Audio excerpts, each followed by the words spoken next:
Ce qui va être beaucoup reproché à ces mouvements minoritaires qualifiés de woke ou de wokistes, c'est d'être trop radicaux, d'être sectaires, d'être dogmatiques dans leur vision des choses, de vouloir imposer un vocabulaire, etc.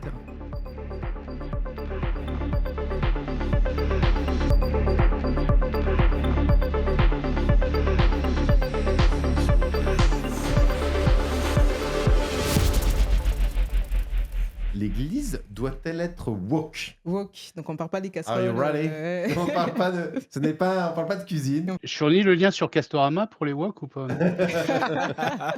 Non, avec l'album de Lou Reed, parce que c'est Woke on the Wild Side. Ah. Alors on parle beaucoup de wokisme ces temps-ci, enfin ces temps-ci, peut-être pas ces temps-ci là, mais en tout cas en général. Alors, j'aimerais d'abord donner quand même une définition, en tout cas ma définition de ce qu'est être woke, et pas du wokisme, hein, c'est un peu différent. Le terme woke, donc, qui veut dire éveillé en anglais, c'est né dans les années 60, donc pendant les luttes pour les droits civiques des Afro-Américains, donc c'est né dans un contexte afro-américain. Il me semble que c'est une femme d'ailleurs qui a mis un concept autour de ce terme. Et donc c'est quoi être woke à la base? À la base, c'est en fait être éveillé contre les injustices sociales et raciales. À la base, c'est ça. Et donc, c'est né dans ce contexte-là des luttes pour les droits civiques des Afro-Américains, avec Martin Luther King, avec toutes les grandes figures qu'on connaît afro-américaines. Aujourd'hui, on parle du wokisme. Et en général, quand il y a un isme derrière, c'est mauvais signe. C'est pas bon. C'est pas bon, c'est pas bon. C'est comme christianisme, c'est comme à chaque fois ça se perd.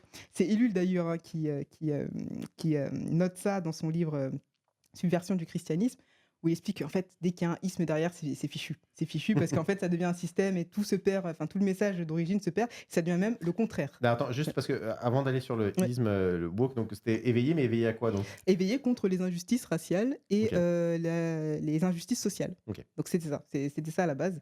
Et donc il disait que voilà, il faut être woke, il ne faut pas s'endormir et être réveillé face au mal que subissent les populations les plus faibles et les moins favorisées. Et donc, aujourd'hui, on parle de wokisme. Et dans le wokisme, alors moi, je ne saurais définir le wokisme d'aujourd'hui. Quand on me dit wokiste, je ne sais pas vraiment à quoi ça fait référence. J'ai l'impression qu'on met toutes les revendications des petits lobbies, voilà, des personnes qui sont moins visibles. Donc, en fait, on met tout dedans. Et puis, on met tout ce qui nous énerve. Et puis, on dit, voilà, c'est woke, ça ne nous intéresse pas. Donc, voilà. Et donc, en fait, le wokisme, pour moi, aujourd'hui, il va un peu s'éloigner de ce qui était le fait d'être woke à la base, c'est-à-dire que là, on va mettre, ça va devenir un peu tout et n'importe quoi. On va mettre des luttes qui se contredisent dedans et on va prôner la déconstruction de tout. Pour construire quoi? Je ne sais pas. Enfin bon, voilà. Pour moi, ça me plaît pas trop. L'Église doit-elle être woke? Pour moi, je dirais oui, dans le sens premier où je l'ai défini, c'est-à-dire que ouverte, enfin, les yeux ouverts par rapport aux injustices sociales, bon, et raciales, bon, parce qu'effectivement, c'était le cas à l'époque, ça l'est toujours aujourd'hui, je pense. Pourquoi je pense ça? Parce que pour moi, ça rejoint un peu ce qu'on a évoqué, au début de l'émission avec, la question de la politique. C'est que, il y a des moments où l'Église ne saurait témoigner du Christ si elle ne prend pas position, par rapport à des choses qui se font en société, notamment l'infériorisation de certaines personnes par, un gouvernement ou et cetera. Donc pour moi, c'est important que, l'Église se dise: «Bah, voilà, nous, on est, en fait, on est contre les injustices sociales». Enfin, ça paraît, idiot comme ça, mais en fait, c'est pas si évident que ça. C'est pas si évident que ça, parce que l'Église n'est pas le royaume du Christ, enfin, n'est pas le royaume de Dieu, pardon. C'est-à-dire que c'est une Église qui prend place, dans le monde aujourd'hui et dans ce monde-là, les chrétiens qui composent l'Église font partie de catégories sociales qui sont, pas les mêmes, donc avec, des places sociales qui vont être plus ou moins favorisées. C'est une réalité, hein, qu'on veuille le reconnaître ou non et donc ça a tendance, à se greffer, dans notre organisation, ecclésiale et donc c'est important de se dire: «Bah, voilà, à la lumière des évangiles», hein, parce que Jésus, c'est quand même, un peu, le pro de la justice sociale, enfin voilà, de se dire: «Bah, en église, on a envie de vivre autre chose que ce qui se passe dans le monde. On a envie de donner la place à des personnes aussi qui, peut-être, seraient, complètement mises de côté, de base». Pas juste pour se dire: «Bah, voilà, on a mis, un noir ou on a mis une femme». Voilà, donc c'est pas ça, mais c'est vraiment de se dire, on est tous un en Jésus et on l'est tous réellement et donc voilà, moi je partirais sur ça. Pour moi, c'est important. Maintenant le terme woke aujourd'hui, il est perdu Vas-y. de sa substance, donc en fait, je dirais pas moi, «Je suis woke», je dirais pas forcément. Par contre, je valide 100 la définition, de base. Voilà. Je sais pas ce que vous en pensez? Stéphane? Eh bien, je crois que c'était pas sur ce débat-là qu'on s'étripera. Effectivement, tu l'as bien souligné, il y a un moment qui est un peu compliqué, c'est quand on passe de woke à wokisme. Mmh. C'est-à-dire que le terme, à un moment, il est revendiqué par, comme tu l'as dit, Mmh. tout ce qui est lutte contre les ségrégations, les inégalités, Mmh. sociales et raciales.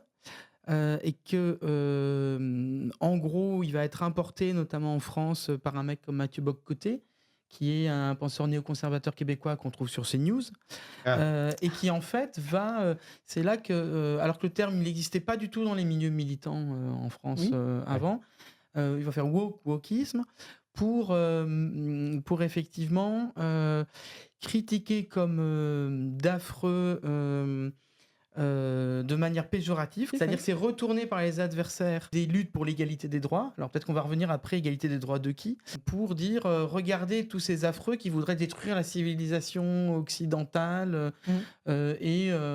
et moi qui suis un homme blanc, Mathieu Bock-Côté, catholique, on m'en veut à moi, quoi, en gros. Mm. Et avec une visée effectivement de caricaturer les choses. Ça réapparaît, il me semble, quand, au moment de Black Lives Matter. Mmh. Et à un moment aussi où il y a des alliances qui se font. C'est-à-dire que le mouvement des droits civiques, à un moment, il va aussi passer des alliances aux États-Unis avec le mouvement des femmes, Mmh. avec le mouvement homosexuel, Mmh. avec en fait toutes les minorités qui, à un moment, se sentent pas reconnues dans leurs droits. Et donc, Dans on, une on- logique on de est dans la, convergence des luttes. voilà, et puis Mmh. dans la logique de être réveillé aux inégalités qui persistent. Par exemple, il y a une prédication de Martin Luther King qui est rester éveillé dans une grande révolution. Mmh. Mmh. Et donc, en gros, là-dedans, c'est les États-Unis, c'est potentiellement une grande révolution. On doit être fidèle à notre rêve de départ, mais il faut rester éveillé parce que finalement, le rêve n'est pas respecté.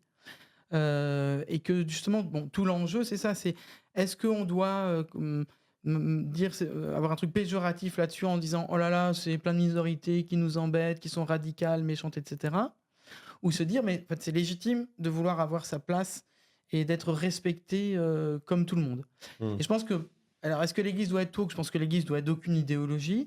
Par contre, comme tu le disais, enfin, le geste fondateur de Jésus, c'est de se battre contre le fait où il y a des catégories pures et impures qui enferment les gens Mmh. dans des identités qu'on leur assigne.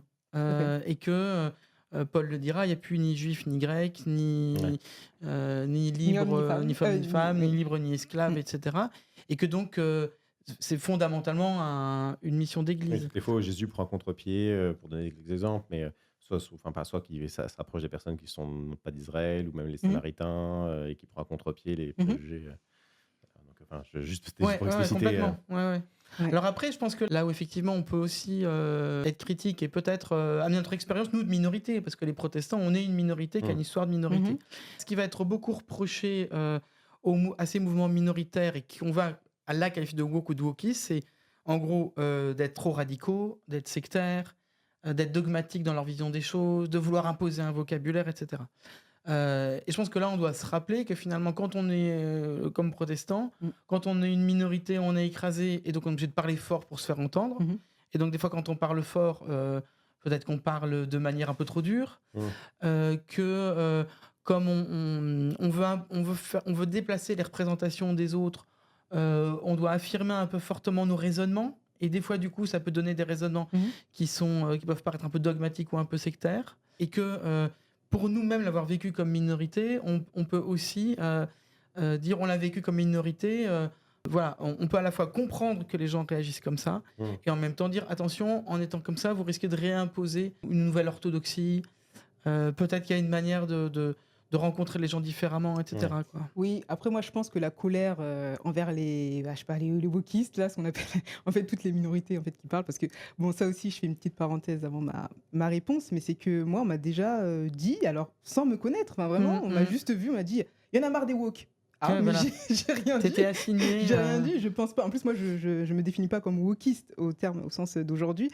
Donc, bon, c'était un peu. Parce que, effectivement, moi, quand je vais parler, mon expérience aujourd'hui de femme noire, pasteur, jeune, enfin, en tout cas, qui a un visage jeune, parce que bon, je me trouve pas si jeune que ça, Au final, mon expérience va inclure quand je vais parler et c'est pas pour dire: «Voilà, moi pauvre Olivia, je souffre plus que les autres», mais c'est juste que mon expérience, en fait, Mmh. va inclure des expériences enfin des épisodes où je vais être discriminée, où je vais être «racisée» entre guillemets, c'est-à-dire Ouais. être rentrée dans une case, voilà, femme noire, alors que je veux juste être une personne.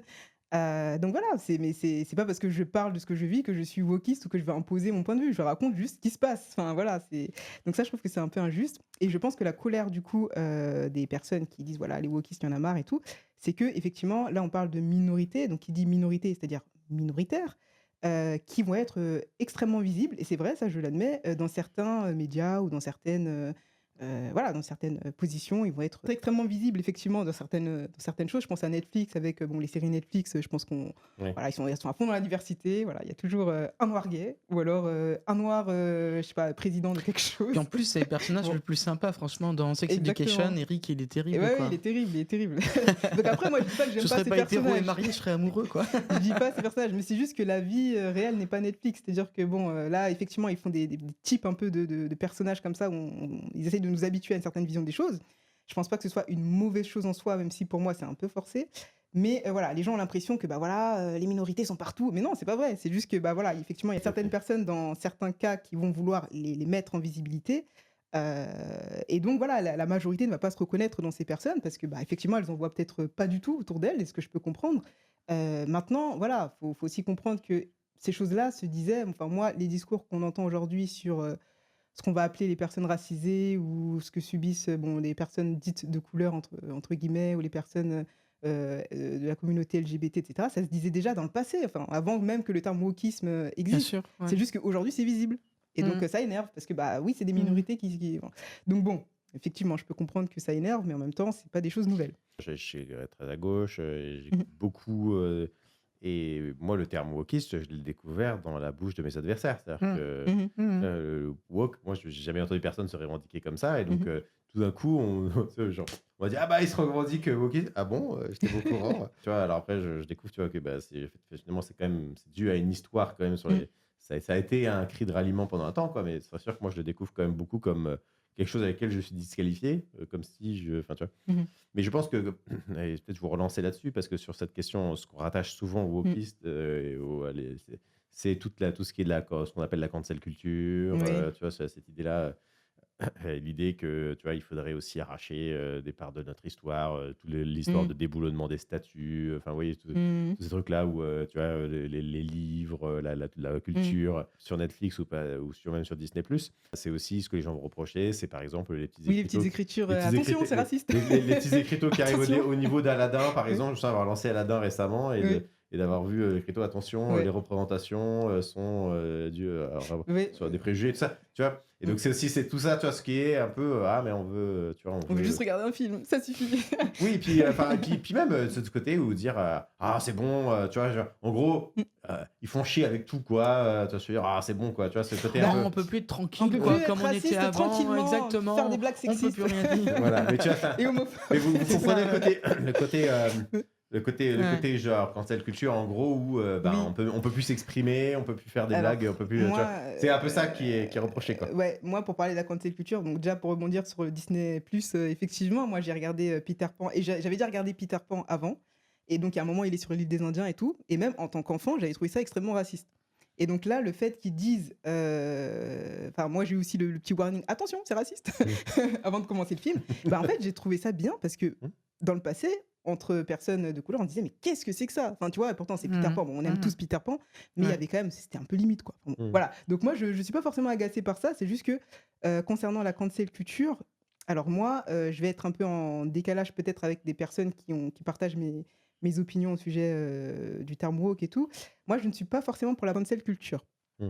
Pourquoi? Parce que déjà pour moi ça va à l'encontre de l'évangile, c'est-à-dire que Attends, déjà juste, qu'est-ce que tu appelles la cancel culture? la Parce que cancel justement, culture, je trouve que alors ça aussi c'est un terme piégé. c'est ça. Alors pour moi, c'est le fait de se dire: «Bah, voilà, telle personne a dit des propos racistes ou sexistes» ou voilà, ou ce film, présente une vision des choses, qui est pas du tout, la réalité par rapport aux personnes qui sont en situation de minorité. Donc on ne va plus le regarder, on va, l'enlever de tous les réseaux, on va déboulonner les statuts des soi-disant abolitionnistes qui étaient en fait pas si Esclavagistes, ouais. abolitionnistes. Voilà, non, même des Ah, abolitionnistes. abolitionnistes. Dis-toi que Schlosser, Oui, là, Schlosser, tu la vois, question Schlosser. du Schlosserisme. Voilà, c'est ça. Donc on va, Oui, on bien va sûr. enlever tout là, ça nous énerve et puis voilà. Moi, je pense pas, je pense pas. Et encore une fois, quand on regarde dans la Bible, il y a toujours cette notion de mémoire. Et je pense que c'est important aussi de se souvenir des erreurs, voilà, Mm. ou des choses qu'on a faites qui n'étaient pas superbes. Parce que, tu vois, aujourd'hui, on a des traductions de la Bible, ou alors en tout cas des personnes qui veulent traduire la Bible, parce que j'ai pas envie de faire de fake news, mais je sais qu'il y a des personnes, quand elles traduisent la Bible, même quand elles lisent un passage biblique, quand Paul parle, donc l'apôtre Paul, il va dire frère en grec. Frère, voilà, frère, nan, ceci, cela. Et donc, certains vont juste rajouter sœur. Oui, frères et sœurs. Bah non, il a dit frère. Mm. Pourquoi est-ce qu'il a dit frère? C'est intéressant. Et justement, moi, je pense qu'il faut peut-être pas effacer tout ce qui a été mal fait, mais justement l'expliquer. Bah, vous voyez, Paul, celui qui dit il n'y a plus ni homme, ni femme, ni juif, ni grec, etc., eh bien, il tombe quand même dans le panneau. Mm. Même s'il a un discours soi-disant universel qui veut rallier tout le monde, un comme Jésus, oui, bah oui, mais non. Et en fait, Dans la pratique, il n'arrive pas à vivre dans à la la hauteur pratique, de ce qu'il oui, il est déclare, pas, quoi. et c'est important pour nous en tant qu'humains, c'est de se rappeler déjà que l'écriture elle est écrite par des hommes. Et en plus, dans cette écriture-là, on voit aussi, en tant qu'humain, bah, les failles de l'humain, quoi, par rapport à la parole de Dieu qui nous transcende. Mm. Et donc ça, pour moi, c'est beaucoup plus puissant que de dire non, il a voulu dire frères et sœurs. Bah non. Et explique pourquoi il n'a pas voulu dire frères et sœurs, en fait. Et d'ailleurs, quand il dit un en Jésus, c'est intéressant de voir qu'en grec, il dit un au masculin, alors qu'il aurait très bien pu dire, parce qu'en grec, on a trois genres, et donc il aurait très bien pu le dire au neutre, parce que ça inclut, bah, du coup, il n'y a ni homme ni femme. Bah oui, bah donc dans ce cas, c'est neutre. Et non, il utilise le masculin. Donc voilà, donc il tombe toujours dans ce piège-là, et c'est important quand même de s'en rappeler.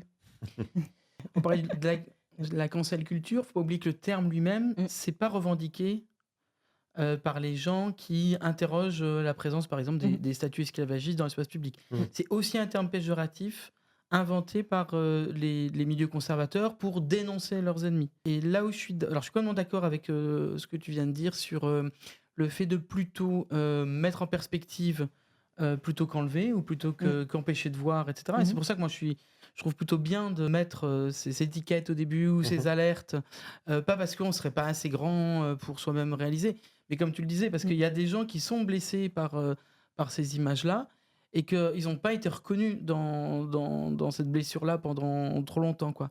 Mais faut pas se laisser piéger par les gens qui utilisent le terme cancel culture. Je vais mettre en parallèle deux trucs qui ont été dits, qui sont les gens qui disent on voit trop les minorités. Et en fait, on les voit trop parce qu'on les a jamais vus. C'est assez expliqué ça par les théoriciens des questions raciales, c'est le syndrome point noir sur fond blanc. C'est un étudiant, quelqu'un qui était un des premiers étudiants noirs dans une faculté de médecine. Et en fait, il comprenait pas pourquoi c'était toujours lui qu'on essayait de piéger en lui posant une question. Parce qu'en fait, le prof voyait que lui dans la faculté, dans l'amphi où il y avait que des blancs. Et en fait, il y a ce phénomène-là, c'est-à-dire qu'on a tellement invisibilisé et on reste à invisibiliser. Regardez les chiffres de l'Arcom sur le nombre de gens des milieux populaires, de femmes, de gens racisés à la télévision. En fait, il y en a beaucoup moins que dans la population. Et ils sont toujours sur des postes inférieurs où, en général, les Arabes sont des délinquants dans les feuilletons. Et c'est vrai, hein, c'est pas. Non, mais c'est vrai. Regardez les chiffres de l'Arcom. Donc, il y a tant qu'on aura cette invisibilisation, on aura toujours l'impression qu'on les voit trop. On les voit trop. Alors, je sais pas qui est on et qui ont et les, mais en fait, il y aura ces réactions. Et inversement, dans le discours de la cancel culture sur oui, on déboulonne les statuts, etc., etc. En fait, si on va dire, OK, quand, quoi? Et en fait, d'abord, en France, zéro. Ça n'existe pas. Il y a une statue à Nantes qui a été déplacée dans un musée. Et en fait, au départ, c'était même pas parce qu'on voulait plus quoi ça dans l'espace public. Il y a eu des mouvements en Angleterre où parce que justement, les autorités refusaient le débat sur la présence de statues d'esclavagistes dans des villes anglaises, que des activistes ont déboulonné une statue, l'ont fait tomber, l'ont foutu dans le canal. Mais c'est un exemple. Et en fait, à chaque fois, c'est... toi, t'aimes bien ça, Émile, la pensée critique. OK, de quoi vous parlez? De quoi? Quel exemple? Parce qu'en fait, l'interdiction des ouvrages, par exemple, c'est bien davantage les courants conservateurs qui, dans les bibliothèques américaines, ont voulu enlever les ouvrages féministes, les ouvrages qui parlaient de famille où il y avait deux papas et deux mamans. C'est bien plus ça que les minorités ou la gauche radicale qui a essayé d'interdire Et d'autres puis moi, choses. je pense que moi, enfin, même là, je trouve intéressant. Moi, je trouve que c'est intéressant parfois de pousser le raisonnement à l'extrême. Je veux dire, sortir de la Deuxième Guerre mondiale, imaginons que les Ouais, Allemands ouais, nous avaient complètement. foutu une grosse statue Mm. de Enfin, Hitler en plein milieu de la. Mm. Bien sûr. Est-ce que vous Oui, auriez bien pas, sûr, pas vous envie de auriez pas le voulu, lever. vous auriez pas Dire- voulu qu'on la déboulonne? en, Bien sûr. en 89, quand les régimes de Pourtant, c'est l'Est... notre histoire. Ouais. On a bien été occupé par les Allemands pendant Mm. 4 ans. Enfin. Quand les régimes Ouais. de l'Est tombent en 89, personne n'est choqué que les gens fassent tomber les statues de Staline. Mm. On peut quand même interroger le fait qu'on avait pendant longtemps à Paris des boulevards qui avaient le nom de gens qui avaient provoqué des répressions en Mm. Afrique du Nord avec des centaines de milliers de personnes tuées. Mm. Ou Bien sûr. faut interroger le fait qu'il y ait des statues d'esclavagistes à des différents endroits. C'est notre... Donc, Oui, c'est légitime. donc j'entends que l'héritage de personnalités qui jonchent l'histoire de France elle peut être diverse, elle peut être multiple et on peut reconnaître ce que quelqu'un a apporté sur certains aspects et ce qu'il n'y a pas d'autre. Mais il n'empêche que, bon, enfin, même Hitler, il a donné des Volkswagen à tout le monde, quoi. C'était super sympa, tu vois. Enfin, t'es sûr, t'es sûr. Non, mais oui, c'est ce que je veux Ouais, dire. ouais. Tu peux toujours trouver un. Quand Oui, t'es on peut toujours écologiste trouver, et qui aime bien le sûr. vélo, vraiment, c'est pas un bon argument. Non, mais tu vois ce que je veux dire, c'est que à un moment donné, c'est aussi qu'est-ce qu'on choisit de mettre en avant ou pas. Mais plutôt. bien Oui, sûr. qu'est-ce qu'on Ce que je veux choisit dire, de mettre en avant? je dis tout ça pour dire que, en soi, la question pour moi, elle est pas ce qu'on décide de garder, ce qu'on décide tu peux très bien ne pas la détruire, tu peux la déplacer à un autre Mhm. endroit, tu peux la laisser, mais mettre des écriteaux, tu peux, enfin, tu vois, il y a plein de choses que tu peux faire comme, Ouais. Mm. tu vois. Mais sur la cancel culture, il y a aussi, par exemple, je vais prendre le cas de J.K. Rowling, par exemple. Ah oui, avec ses propos Tu sur vois, les avec trans. ses propos sur les trans, Ouais. et tout ça. Donc c'est aussi toute la cancel culture où, bon, là, il ne s'agit pas juste de personnages historiques, il s'agit de parfois, en gros, ce qui peut être perçu comme une forme de harcèlement, tu vois ce que je veux dire, Mhm. de la part de J.K. Rowling qui va dire, ah, ben, à un moment donné, je veux dire, on m'empêche de m'exprimer, tu vois ce que je veux dire, et donc Mhm. voilà, et donc c'est un peu ça, ce qui est souvent appelé aussi la cancel culture, c'est ce côté très, alors après, avec toutes les. Avec la difficulté que les gens qui passent leur temps à dire Ouais. on m'empêche de m'exprimer, passent leur temps à le dire et qui Bah sont oui, donc présents. c'est qu'ils sont Enfin, je veux écoutés. dire, ils sont nettement plus présents sur les chaînes d'information. Vous avez déjà, on voit jamais les gens des indigènes de la République, c'est peut-être pas un mal, mais on les voit pas. On voit très peu. On commence à voir Rokhaya Diallo un peu sur. J'étais étonné sur BFM l'autre jour, Mm. mais enfin c'est pas si Mm. présent. Donc il y a un paradoxe que les gens qui disent on nous empêche de dire les choses sont ceux qu'on entend tout le temps. Bah, Mais alors, tout à attendez, fait, tout à fait. je vais mettre un petit peu de discorde entre nous parce qu'on est trop d'accord. Non, Ah, tu trouves? non, mais. C'est En un fait, réseau social sur lequel on est présent, Discord là non, pas encore. Je me pose la question, Mhm. sur cette question, tu sais, des minorités, tu sais, où en gros, il faut faire attention à blesser personne, tu vois, et Oui, que coucou est un peu. certaines personnes peuvent. Et je peux comprendre ça, mais si, bon, enfin, aujourd'hui, comme vous, en fait, tu sais, quand je regarde Netflix, j'ai pas l'impression de voir que des héros noirs ou homosexuels, ou tu vois. Enfin, bon, Ouais. tout le monde a râlé parce que, je sais pas, dans la dernière série du Seigneur des Anneaux, il y avait des noirs. Oh mon Dieu, Seigneur des Anneaux, il y a des noirs. Parce que, bon, il n'empêche que les deux personnages principaux, mais la plupart des personnages principaux, ils sont tous blancs. Hein, donc, Ouais. bon, enfin, tu vois ce que je veux dire. Enfin, Ouais. je me suis pas senti trop à temps dans ma représentation. Donc, bref. Et donc. T'as du mal à amener de la Discord, hein, mais vas-y. Non, non, Ah bah, mais ce que je veux dire, poursuivre, ouais, c'est ouais. que dans cette idée, certains ont peur qu'on pourrait arriver à un espace public complètement aseptisé Oui. où, tu vois, il ne faut pas faire un mot plus haut que l'autre et qu'à un moment donné aussi, parfois, communiquer, faire de l'humour, est-ce que parfois, c'est pas aussi, tu vois, taquiner ou, tu vois, dire des choses qui sont pas toujours agréables vis-à-vis de tout le monde, quoi, tu vois, et est-ce que, enfin, tu vois, il y a un peu cette crainte d'arriver à un espace public complètement aseptisé où finalement, tu vois, on fait attention à faire de la peine à personne, et est-ce que finalement aussi, être dans l'espace public, c'est pas aussi accepter que d'une manière ou d'une autre, bah, parfois, surtout quand on est une minorité, Mm. bah, que parfois, il y a des paroles qui vont être dites qui peuvent être avec des préjugés. Est-ce que c'est si grave que ça, tu vois ce que je veux dire, tu vois? Ça peut être, enfin, tu vois, on pourrait nous reprocher de dire, ah, mais et est-ce que l'Église, pour revenir à la question, Oui, c'est vrai est-ce que l'Église doit être sur ce lieu où bah, on fait attention à faire de la peine à personne et tu vois, ou est-ce que il y a aussi le côté où parfois, bon, bah, il y a quelqu'un qui, ça arrive souvent, je sais pas moi, je sais pas, on a tous des préjugés les uns par rapport aux autres, et puis quelqu'un va dire quelque chose qui peut être blessant à Mm. mon égard ou plein de préjugés, mais bon, bah, je passe par-dessus aussi, tu vois, et je veux pas non plus sombrer dans l'hypersensibilité et dans une sorte de, comment dire, ah, Bah, hypersensibilité. ouais, mais comment on dit, tu sais, Susceptibilité. susceptibilité, Ouais. tu vois ce que je veux dire, tu vois. Et donc, enfin, j'entends cette crainte-là. Théo. Bah, moi, pour répondre à ta question, je pense que c'est pas forcément faire preuve d'hypersensibilité que de demander un peu de respect. Parce que moi, en tant que personne, bon, je parle de moi, bon, il se trouve que je suis une femme noire, bon, voilà. Je me prends des remarques, allez, on va dire, peut-être quand je sors, hein, parce que des fois, je reste chez moi toute la journée. Mais quand je sors, oui, je peux avoir des fois 2 remarques par jour qui sont racisantes, c'est-à-dire qui vont Mmh. m'essentialiser, me ramener à ma couleur ou à mes origines. 2 et des fois c'est 3 à 4, ça dépend du milieu dans lequel je suis et c'est encore plus violent moi, en tant que Mmh. pasteur, tu vois, j'arrive avec, bon, je dis pas que les pasteurs, c'est non plus mais voilà, tu arrives avec un certain statut, tu te dis: «Bon, voilà, je vais être avec mes homologues peut-être catholiques ou je sais pas quoi» et en fait, je me prends une remarque raciste par, mon homologue, catholique, Quand tu devant tout pas le monde. quand il y a pas en plus une remarque que sexiste qui va Oui, avec voilà et en fait, tu es là, tu es et paralysé, tu sais pas, jauniste. voilà. Donc en fait, si tu veux, c'est le quotidien de beaucoup de personnes Mmh. ça, de ces paroles. Donc en fait, il y aura jamais d'hyper-susceptibilité parce que dans tous les cas, chaque jour, on fait l'effort de se dire: «Allez, bon, c'est pas grave, je passe» et Mmh. donc si tu veux, pour moi, l'église, ça pourrait quand même être le lieu où on se dit on respecte quand même, son prochain, quoi, tu vois? Et c'est pas pour moi, c'est pas, faire, du cocooning que de se dire: «Bah, voilà, je vais éviter de dire que, "Ah, tu es noir, tu danses bien" ou voilà, je sais pas, ou «Ah, tu es gay, tu as les cheveux roses». Enfin bon, voilà, des trucs un peu idiots, mais bon, Alors tu heu, parles africain? oui, tu parles africain ou des choses comme ça, tu vois?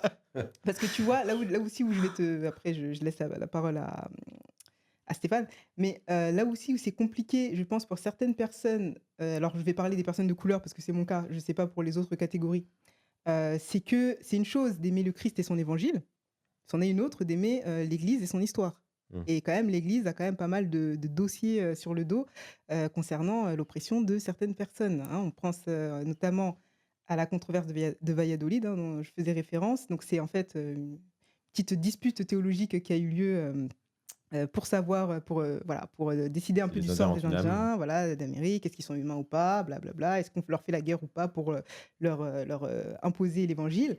Et il se trouve que la solution qui a été trouvée, là vraiment c'est désolant, c'est de se dire: «Bah écoutez, pour», en tout cas c'est celui qui a défendu, hein, donc le prêtre qui a défendu, les Indiens d'Amérique s'est dit: «Bon bah, pour qu'ils puissent se reposer, les Indiens d'Amérique qui étaient oppressés, mis, aux travaux forcés, on va faire venir des noirs, des esclaves noirs pour les remplacer, comme ça leur donnera un peu de repos». Bon, manque de bol, tout le monde a été décimé, mais mais bon voilà. C'est quand même l'Église qui dit ça, quoi. Qui Mmh. dit: «Bon, bah, c'est pas grave, on ramène des noirs». Oui, mais tu viens de défendre l'humanité des Indiens, par contre les noirs c'est quoi alors? Enfin, tu vois? Mmh. Donc il y a ça, il y a eu aussi, bon, je parle des noirs parce que c'est ce que je connais, je voilà, désolée, je suis noire, donc j'ai étudié cette question. Mais la malédiction de Cham, c'est aussi il me semble, alors je sais plus si c'est un pasteur ou un prêtre, mais en tout cas c'est un chrétien, qui était au service de l'Église qui l'a dit. Un certain Heidegger, qui n'est pas Heidegger le philosophe, hein, mais qui l'a dit, voilà, alors pour la malédiction de Cham, pour ceux qui Oui, connaissent c'est pas, ça, parce que je même moi, je sais pas que ça. Vas-y, ah c'est ouais. vrai? Alors la malédiction de Mmh. Cham, donc en fait Noé de l'arche. Bah, je connais l'histoire de Noé, mais Non, je non, voyais mais pas pour le. résumer justement, donc Noé, le Noé de l'arche, en fait, il a 3 fils, il a Sem, Cham et Japheth et en fait, il y a un moment, il se bourre la tronche, hein, il boit beaucoup de vin, il tombe dans les pommes, il est nu et tout et donc il y a, son fils Cham qui le voit nu, donc dans sa nudité, donc c'est son fils, il voit son père nu et donc il va aller, dire à ses frères: «Oh là là, papa il est tout nu, il faut aller le couvrir» et donc en fait, suite à la vision de cette nudité, Noé va prononcer des paroles de malédiction sur lui, il va dire voilà, Cham, tu seras l'esclave de tes frères, enfin maudit soit Canaan, donc Canaan les fils du coup de Cham et voilà donc tes fils seront condamnés à être esclaves de tes frères et cetera, maudit soit Canaan et en fait ce pasteur-là, Heidegger, Johann Heidegger qui est un pasteur ou un prêtre suisse, je m'en souviens plus très bien, va dire au XVIIe siècle que, bah, en fait, Cham quand il a reçu cette malédiction, bah, ses cheveux sont devenus crépus, il est devenu tout noir et bah, voilà donc c'est les noirs. Ah oui. C'est les Noirs, les Canarans, et cetera, c'est des Noirs. Alors historiquement, c'est pas enfin, historiquement déjà, bon, c'est un peu compliqué, mais même, quand on parle, enfin de Canaan, on parle pas des Noirs, enfin donc qu'est-ce qui se passe? Donc voilà, donc c'était un peu particulier et donc ça pour dire que tout ça, c'est l'Église qui l'a fait Mmh. et donc aujourd'hui, c'est important aussi de faire attention aux personnes qui aujourd'hui font encore les frais de cette histoire. Il faut pas croire que nous aussi, aujourd'hui en 2024, on est exemptés des conséquences de cette histoire, dans les 2 parties. On le voit aujourd'hui où, bon, là je mets un peu les pieds dans le plat, de toute façon c'est bientôt la fin de l'émission, donc comme ça on on parlera pas trop. Mais en fait, on voit des églises quand même où la majorité, de ceux qui viennent au culte sont, d'origine souvent africaine d'ailleurs, d'africaine ou enfin oui malgache, africaine, bon. Et puis avec, tout le haut de l'église, donc les pasteurs et l'équipe pastorale blanc. Mmh. Bon, qu'est-ce qui se passe? Voilà, ou alors une fois, je m'en souviens, j'avais suivi un documentaire sur une église, une grande église américaine avec plusieurs campus et cetera. on leur posait la question, mais comment ça se fait qu'il y a aussi peu de diversité alors que vos personnes, elles sont diverses, donc qu'est-ce qui se passe? Et ils disaient, bah oui, quand Dieu appellera des personnes noires, voilà, on les nommera, mais là, c'est pas le cas. Ah bon, mais Dieu appelle pas, enfin, il appelle pas du ciel comme ça. Je pense que c'est vous qui les choisissez quand même, ces leaders. Donc voilà, donc c'est un peu compliqué. Et même en tant qu'humain, donc j'exempte pas les noirs aussi de faire preuve de communautarisme des fois. Parce que il y a un truc gênant que Comme tous les êtres j'observe. humains d'ailleurs. Hein, parce que... Oui, oui, oui, c'est ça. Là, je parle des blancs face aux noirs, mais il y a aussi tout le reste. Parce que effectivement, moi, je remarque dans certaines églises, dans certains lieux, quand je fais attention à ça, quand les gens s'assoient, pardon, en fait, souvent, les blancs vont s'asseoir avec les blancs, les noirs vont s'asseoir avec les noirs, et c'est hyper gênant. Franchement, je remarque ça assez souvent, et je me dis, mince, qu'est-ce qui se passe, quoi, même dans les repas paroissiaux et tout, c'est terrible. Et en fait, en tant qu'humain, on a cette facilité à aller vers ce qui nous ressemble. C'est pas forcément du racisme. Je pense que les gens qui s'asseyent entre couleurs comme En tout ça, cas, c'est du racisme ordinaire. Quoi. voilà, c'est ça. Ils se disent pas, ah, je suis raciste, je vais m'asseoir à côté d'un noir ou à côté d'un blanc Ah parce non, que surtout voilà, pas un noir. Ouais. j'ai pas envie et tout. Donc voilà, ils se disent pas ça. Par contre, c'est vrai qu'on est attiré par ce qui nous ressemble et on va accorder plus de respect, on va avoir plus les capacités des personnes qui nous ressemblent. Et donc, en tant que chrétien, je pense que notre devoir, c'est aussi de se dire, voilà, l'évangile dit qu'on est tous un en Jésus et veiller sur ça. Voilà. Tu as quelque chose à ajouter par rapport à ça? Non, je partage ça complètement. Je pense que la question de l'Église doit-elle être woke, ça invite à se dire, à ouvrir les yeux, à s'éveiller peut-être sur ce qu'il peut y avoir de manque de représentation, de manque d'accueil, de manque de diversité, comme tu disais, dans les directions d'église, dans le recrutement des pasteurs, etc. Je pense que c'est tout à fait juste, quoi. Surtout que je pense que c'est un vrai enjeu, c'est-à-dire que là, on a la chance que pour le protestantisme, qu'on soit renouvelé par toute une immigration venant d'Afrique de l'Ouest, etc. Moi, j'habite à l'île Saint-Denis, la paroisse d'à côté, c'est Saint-Denis. Et voilà, c'est beaucoup de gens d'origine camerounaise, ivoirienne, etc.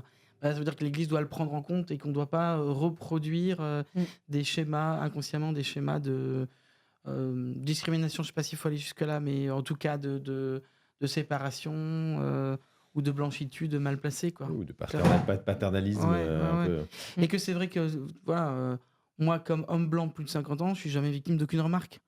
Donc, je veux dire, quand on dit on peut plus rien dire, non, mais on dit des choses toujours sur les mêmes. C'est-à-dire on peut s'interroger sur dire on peut plus rien dire sur les Noirs, les Arabes et les femmes. Mais vous dites des choses en général sur les femmes, vous dites des choses en général sur les Noirs, en général sur les Arabes. Mais, est-ce qu'il y a des choses qu'on peut dire en général sur des catégories parce que là, ça a un nom, dire des choses en général sur une catégorie. Et puis pour moi, il y a une notion de la justice qui est foireuse là-dedans pour me contredire un peu moi-même sur ce que je disais. C'est que c'est l'idée de lutter contre les racismes ou en général les discriminations envers toutes les minorités. Il faut répondre par une égalité parfaite.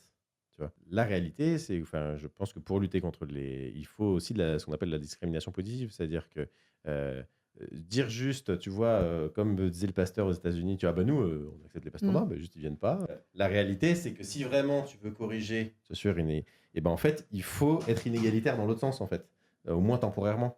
C'est-à-dire que c'est pour ça que tu vas imposer des quotas, par exemple, ou des choses, tu vois, sur lesquelles tu vas forcer un peu, tu vois, la société à se conformer. Tu vas peut-être mettre un peu plus pendant une certaine période. Oui, peut-être qu'on aura un peu plus de personnages. On va forcer un petit peu plus certains personnages dans des œuvres de fiction, quand ils sont en position de pouvoir, des personnages issus de l'immigration. Peut-être que ça va être un peu forcé, mais en fait, il faut ça pour corriger la balance qui était trop déséquilibrée dans un autre sens, quoi. Enfin, par exemple, si la balance a trop balancé d'un côté, il suffit pas juste de mettre le même poids de l'autre côté. Il faut parfois faut tirer un peu plus dans l'autre sens pour que ça s'équilibre et puis ensuite tu rebascules bien. Mais voilà, l'équité, c'est pas donner à tout le monde pareil. Justement, l'équité, c'est de donner plus à ceux qui ont moins. À ceux qui ont moins, quoi. C'est-à-dire que c'est pour ça que, pour prendre une chose qui n'a rien à voir, les aides sociales, les plus pauvres, ils en ont plus que les plus riches. On pourrait dire, c'est pas juste. Oui, mais en fait, donc il y a une forme d'inégalité dans le traitement. Pourquoi est-ce qu'ils n'ont pas le droit d'être de la CAF, les milliardaires, tu vois? Oui. C'est ce que je veux dire. Tu vois, Et tu te rends bien compte que quand on le dit comme ça, Mm. eh ben, ça n'a pas de sens. Ben non, bah évidemment qu'il faut une inéquité, qu'il faut donner plus à ceux qui ont moins, Mhm. et il faut donner moins à ceux qui ont plus. Et ben, c'est pareil en fait pour tout. Il faut donner peut-être plus de considération, par exemple, faire plus attention à être moins blessant, être plus woke justement, tu vois, Mm. et avoir un discours qui est peut-être un peu plus cadré pour faire Mm. attention, parce que bah, en fait, le déséquilibre est déjà tellement grand que, tu vois, Mm. enfin, tu vois, et je pense que parfois il y a une mauvaise conception de la justice sociale, quoi, tu vois, et de Mm. comment est-ce qu'on fait, on rend une société plus juste, tu vois. Il s'agit pas, parfois il faut faire un traitement inégalitaire, quoi. Après, moi, je déteste pour moi me dire que bah, la discrimination positive est la solution. C'est-à-dire Mm. qu'on est obligé de créer un espace voilà, pour les Noirs. Parce qu'après, moi, je pense que pour l'estime de soi de ces Noirs ou personnes de couleur, ou je sais pas quelle personne on va favoriser, les femmes ou je sais pas quoi, bah, elles vont se dire. Enfin, moi, je m'imagine, moi, dans ce cas-là, où je vais être prise, par exemple, parce qu'il y a de la Mm. discrimination positive. Ah, bah, je suis là parce que je suis noire. Non, je suis là parce que j'ai le talent pour faire ce que Mhm. je fais, tu Mm. vois. Et donc, je pense que pour moi, là, le souci, si tu veux, moi, ce que j'ai observé dans les églises, dans le milieu de l'église, c'est que des leaders de couleur, il y en a. Des leaders femmes, il y en a. Il faut juste accepter de les voir, tu vois, et pas juste de créer un espace parce que, ah, il faut des gens. Non, ils sont là, en fait. Mm. Mhm. Il faut les voir. Ouvrons les yeux pour les voir. Moi, je pense que déjà, ça, ce sera une partie du problème résolu, quoi. Oui, mais c'est pas forcément, mais c'est donner l'opportunité à des personnes, tu vois, Mm. je veux dire, c'est d'aller les voir peut-être en priorité, tu vois, Oui. plutôt que de simplement prendre ce qui se présente en premier, parce qu'il y a aussi un côté où parfois, je le vois par exemple, parfois pour la question des femmes, Mm. ou par exemple pour participer à une émission, ou même pour prêcher, et les hommes, ils vont se bousculer au portillon, c'est ce que je veux dire. Et donc, si tu prends juste ceux qui viennent, Ah oui, c'est c'est sûr. ce que je veux dire. Bien sûr. Et donc, de parfois, la discrimination positive, c'est dire, attendez, 2 secondes, j'aimerais bien aller voir la personne Mhm. qui est là-bas, qui, tu vois. Et donc, c'est ça aussi, tu vois, c'est pas forcément juste dire, tu vois, enfin, Oui, mais j'appellerais tu pas vois. ça discrimination, mais je sais pas, discernement orienté. Ça, c'est le terme discrimination Mais je positive pense qui que vient. Ouais. je dirais que le terme de alors il y a on parle de discrimination positive ou j'aime bien le terme américain est meilleur Oui. à positive action, Mm. action positive. Mm. Mm. Je pense que discrimination positive, c'est en partie aussi un terme qui a été utilisé contre quoi.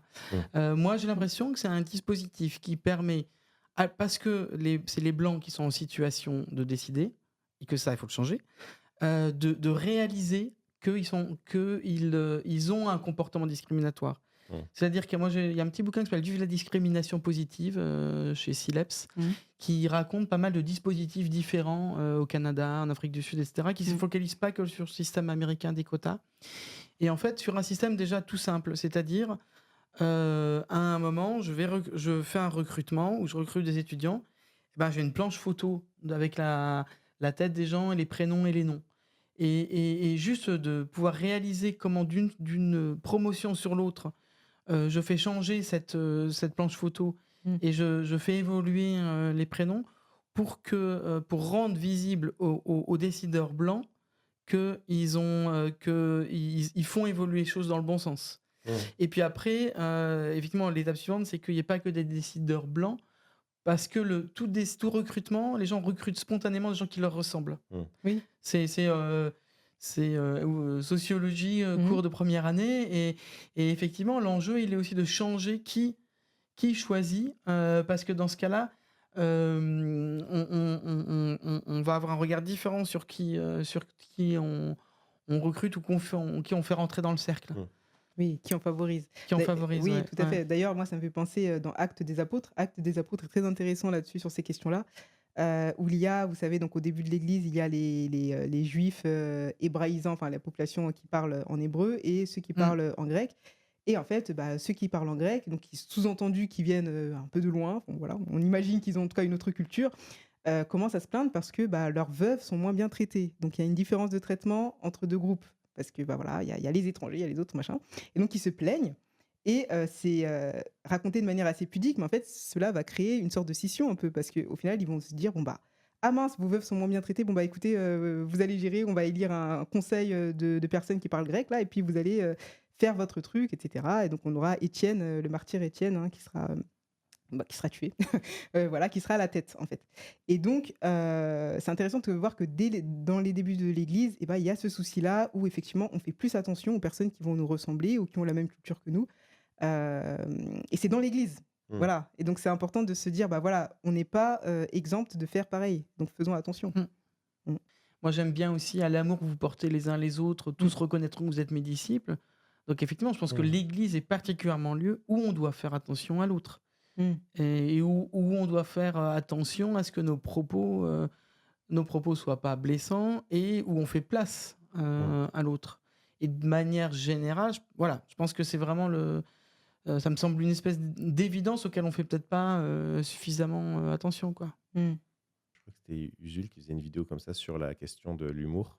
Mm. Et il prenait l'exemple du Jamel Comedy Club, qui est sorti dans les années, dans les années 2000. Mmh. Et tu avais énormément de personnes en fait, issues des minorités, Oui. quasiment majoritairement des gens issus des minorités, et qui se faisaient vachement de vannes en fait, finalement, sur Mm. des questions. Oui, Là, c'est genre, critiquable. ça et tout. Et il disait peut-être qu'un jour la France sera un grand Jamel Comedy Club et on pourra se Ouais, vanner ouais, ouais. tranquillement entre nous. Tu vois ce que je veux dire tu vois, quand il y aura plus. Mais en attendant, c'est pas le cas, quoi. En fait, oui, on Voilà. rigole que quand on est en sécurité. Et Voilà, effectivement, si on n'est pas sûr que l'autre pense pas vraiment ce qu'il dit, c'est bah, ça. on rigole pas. On peut rire de tout et Mmh. pas avec tout le monde. Oui, tout à Ouais. fait.